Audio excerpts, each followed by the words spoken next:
রায়ু good morning. আবার ঘুরে ঘুমিয়ে পড়ছে। ওই দুষ্টু আবার জিভ দেখানো হচ্ছে। ঘুম থেকে উঠে জিভ ভ্যাংচানো হচ্ছে। বাদর মামা ওরম করে জিভ ভ্যাংচায়। বাদর মামা এসছে কোথায়? বিছানায় এসছে।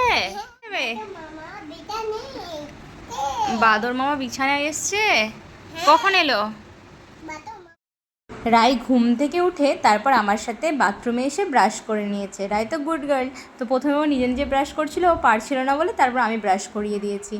তারপর ব্রাশ করার পর ও জল টল খেয়ে তারপর করে নিয়েছে ব্রেকফাস্ট। ও ব্রেকফাস্টে আছে দুধ আর সাবু খেয়েছে। আশা করি তোমরা সবাই খুব ভালো আছো আর আমরাও খুব ভালো আছি। তো রাই এখন টিভি দেখছে। রাইকে টিভি চালিয়ে দেওয়া হয়েছে কারণ ও এই মানে সকালের পরে আমাকে একটু বিরক্ত করে, আমার অনেক কাজ থাকে তখন সেই টাইমটা, তো সেই জন্য ওই টাইমটা একটু আমি টিভি দেখতে দিই। তো আজকে আমি তোমাদেরকে রায়ের পুরো সারাদিনে রায় কি কি খাই সেগুলোই তোমাদেরকে দেখাবো। সকালবেলাতে ওকে আমি দুধ আর সাবুর একটা রেসিপি, রাই ছোটো ছিল তখন রায়কে আমি যে কোনো রেসিপি বানিয়ে দিতাম, ওকে ইজিলি খাওয়ানো হয়ে যেত, তখন খেয়ে নিত।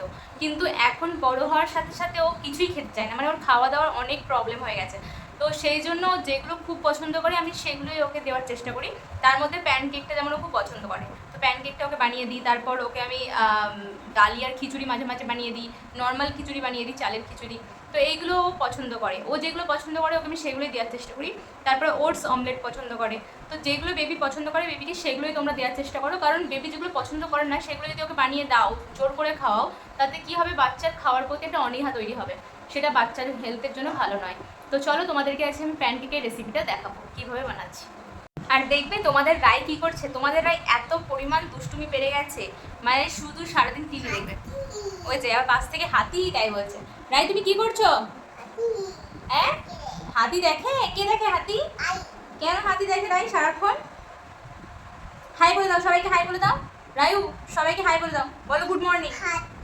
হ্যাঁ হাতি বলো গুড মর্নিং, বলো হাই করে দাও সবাইকে, হাই ভালো করে বড় করে হাই বলো, হাই।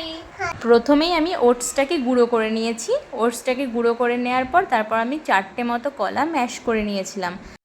ওটসটা আমার গুঁড়ো হয়ে গেছে, আর আমাদের দুজনেরই কোকো পাউডারের ফ্লেভারটা খুব ভালো লাগে, সেই জন্য আমি একটু কোকো পাউডার মিক্স করে দুধ অ্যাড করেছি আর হানি অ্যাড করেছি। তারপর একটা স্মুথ ব্যাটার বানিয়ে নিয়েছি, যেমন কেকের ব্যাটার হয় ওরকম টাইপেরই।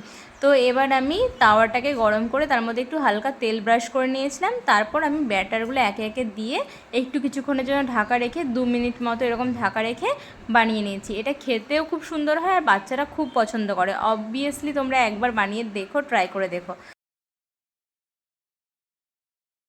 তারপর রায়ে স্নান হয়ে গেছে। রায়ে স্নান করে তো একদম, এই যে ওর একটা গাড়ি আছে বুলেট, এটা নিয়ে ও খেলাধুলা করছে। তারপর আমি ওকে দুপুরে লাঞ্চ করিয়ে দিয়েছিলাম। আজকে লাঞ্চে ছিল রাইস, আর তার সাথে একটু চিংড়ি মাছ দিয়ে একটা তরকারি করেছিলাম, আর একটু শাক। ও এইগুলোই খেয়েছে। আমরা যা খাই ওকেও সাধারণত তাই খাওয়াই। তো ওকে টিভি দেখছিল, একটু টিভি দেখতে দেখতে ওকে খাইয়ে দিয়েছিলাম আমি। তো ওর লাঞ্চ কমপ্লিট হয়ে গেছে। লাঞ্চ করার পরে ও খেলাধুলা করছিল। আমি তারপরে তেমনভাবে ক্লিপ নিতে পারিনি। আর রাত্রিবেলায় ও আজকে খেয়েছিল ভাত, ডাল, ডিমের অমলেট আর একটা বড়া ভাজা।